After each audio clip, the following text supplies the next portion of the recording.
దీపం పెట్టండి, దాని తర్వాత దాన్ని ఆరిపోకుండా ప్రయత్నం చేయండి.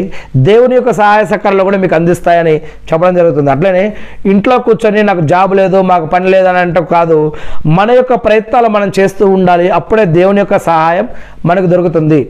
అయ్యో నాకు మరి జాబ్ లేదు, లేకపోతే ఆరోగ్యం బాగాలేదు, లేదా ఇలా ఉన్నా అలా ఉన్నా అని ఇటువంటి సాకులు చెప్పకుండా మనం ముందు అడుగు బయటకు వేసి మన యొక్క ప్రయత్నాలు మనం చేస్తే దేవుని సహాయం కూడా మనకు దొరుకుతుందని ఇలాంటి అనేక వాక్యాల ద్వారా మనకు అర్థమవుతుంది. ఇక ఖురాన్లో ఇంకొక వాక్యం సూరా అల్ మాయిదా 5వ అధ్యాయం 2వ వాక్యం.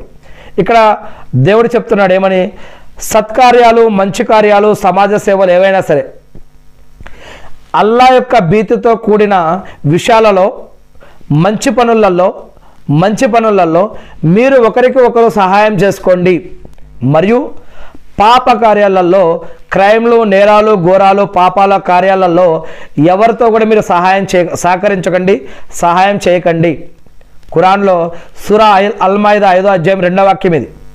అదేవిధంగా దౌర్జన్యపు పనుల్లో కూడా ఎవరితో సహకరించకండి అని, దౌర్జన్యపు పనుల్లో కూడా ఎవరితో సహకరించకండి అని ఇంకా హదీసులో చెప్పడం జరుగుతుంది. మరి ఖురాన్లో కూడా ఒక విషయం, ఎవరైతే మీకు దేవుడి పట్ల లేదా ఇతర విషయాల పట్ల అవహేళన, అశ్లీలత, అక్కడ ఇంకేదైనా చెడు కార్యాలు జరిగితే కనుక అటువంటి ప్రదేశంలో నుంచి మీరు లేచి వెళ్ళిపోయినంత వరకు, అటువంటి ప్రదేశంలో నుంచి అటువంటి వారితోటి మీరు అక్కడి నుంచి లేచి మీరు వెళ్ళిపోయినంత వరకు మీరు కూడా వారిలో ఒకరిగానే దేవుడు పరిగణిస్తాడని చెప్పడం జరుగుతూ ఉంది.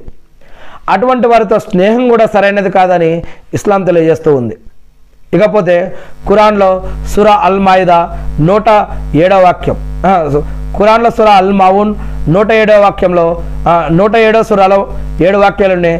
దాంట్లో ఒక 4 వాక్యాలు మనం చూసినట్లయితే ఖురాన్లో సూరా అల్ మావున్ 107వ సూరా, అనాథలను గెంటి వేయవద్దు, నిరుపేదలకు అన్నం పెట్టండి, సమాజ సేవ చేయండి, సోషల్ వర్క్ చేయండి, ఇతరులను సోషల్ వర్క్ చేయమని, అన్నం పెట్టమని, సహాయం చేయమని, మంచి కార్యాలు చేయమని ఇతరులకు ప్రోత్సహించండి.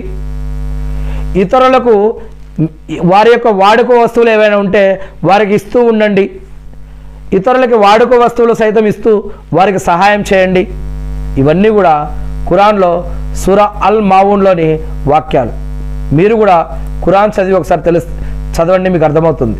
ఇక 2వ సూరా 271వ వాక్యం, మీరు బహిరంగంగా అంటే బయటికి అయినా రహస్యంగా అయినా సరే, బహిరంగంగా అయినా గోప్యంగా అయినా సరే మీరు